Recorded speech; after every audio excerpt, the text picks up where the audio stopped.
వార్తని వార్తలాగిస్తే ఎవడు తప్పుపట్టాడు. కానీ వార్తని వక్రీకరిస్తూ మనకు కావాల్సిన వాళ్ళకి ఒక రకంగా, మనకు అక్కర్లేని వాళ్ళకి ఒక రకంగా వ్యవహరిస్తున్నప్పుడే సమస్య.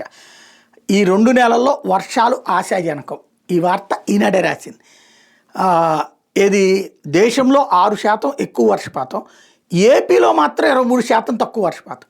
అంటే పెద్ద హెడ్డింగ్ ఏమో 2 నెలల్లో వర్షాలు ఆశాజనకం. తీరా చూస్తే అది దేశంలో, రాష్ట్రంలోదేమో రాష్ట్రంలో 25.3% లోటు. ఇంతకంటే దారుణమైన కరువు మరి ఎప్పుడైనా ఉంటుందా?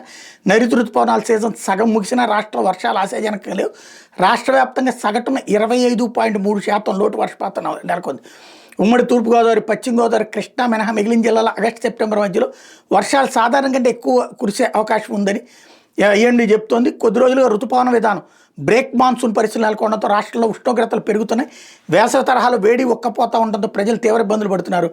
ఆగస్టులో ఉత్తర కోస్తా, రాయలసీమలోని అధిక ప్రాంతాల ఉష్ణోగ్రతలు సాధారణ కంటే ఎక్కువగా నమోదయ్యే అవకాశం ఉందని ఐఎండీ చెప్తోంది. రాబోయే 5 రోజుల్లో రాష్ట్రంలోని పలు ప్రాంతాల్లో తేలికపాటి నుంచి ఓ మోస్తరు వర్షాలకు అవకాశం ఉందని అమరావతి వాతావరణ కేంద్రం అధికారులు చెప్తున్నారు.